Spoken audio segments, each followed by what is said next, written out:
ശുദ്ധമായ നെയ്യ് നമുക്ക് വീട്ടിൽ എങ്ങനെ ഉണ്ടാക്കാമെന്ന് നോക്കാം.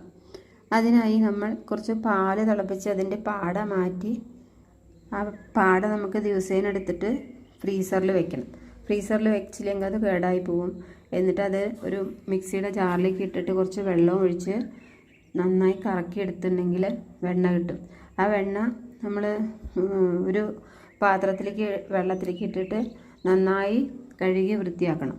2-3 പ്രാവശ്യം കഴുകി വൃത്തിയാക്കുമ്പോൾ നല്ല തെളിഞ്ഞ വെള്ളമായി കിട്ടും.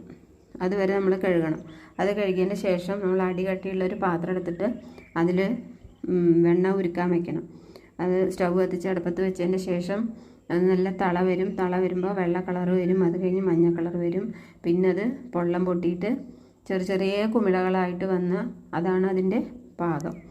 എന്നിട്ട് അത് തണുക്കാൻ വെച്ചതിന് ശേഷം നമുക്കൊരു ഗ്ലാസിൻ്റെ കുപ്പിയിലേക്ക് ഒഴിച്ച് വെച്ച് അടച്ച് വയ്ക്കാം. കുറേ ദിവസം ഉപയോഗിക്കാം.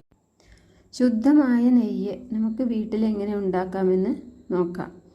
അതിനായി നമ്മൾ കുറച്ച് പാല് തിളപ്പിച്ച് അതിൻ്റെ പാട മാറ്റി ആ പാട നമുക്ക് ദിവസേന എടുത്തിട്ട് ഫ്രീസറിൽ വെക്കണം. ഫ്രീസറിൽ വെച്ചില്ലെങ്കിൽ അത് കേടായി പോവും. എന്നിട്ട് അത് ഒരു മിക്സിയുടെ ജാറിലേക്ക് ഇട്ടിട്ട് കുറച്ച് വെള്ളം ഒഴിച്ച് നന്നായി കറക്കി എടുത്തിട്ടുണ്ടെങ്കിൽ വെണ്ണ കിട്ടും. ആ വെണ്ണ നമ്മൾ ഒരു പാത്രത്തിലേക്ക് വെള്ളത്തിലേക്ക് ഇട്ടിട്ട് നന്നായി കഴുകി വൃത്തിയാക്കണം. 2-3 പ്രാവശ്യം കഴുകി വൃത്തിയാക്കുമ്പോൾ നല്ല തെളിഞ്ഞ വെള്ളമായി കിട്ടും. അതുവരെ നമ്മൾ കഴുകണം. അത് കഴുകിയതിന് ശേഷം നമ്മൾ അടികട്ടിയുള്ളൊരു പാത്രം എടുത്തിട്ട് അതിൽ വെണ്ണ ഉരുക്കാൻ വെക്കണം. അത് സ്റ്റൗ കത്തിച്ച് അടുപ്പത്ത് വെച്ചതിന് ശേഷം അത് നല്ല തള വരും. തള വരുമ്പോൾ വെള്ള കളർ വരും. അത് കഴിഞ്ഞ് മഞ്ഞ കളർ വരും.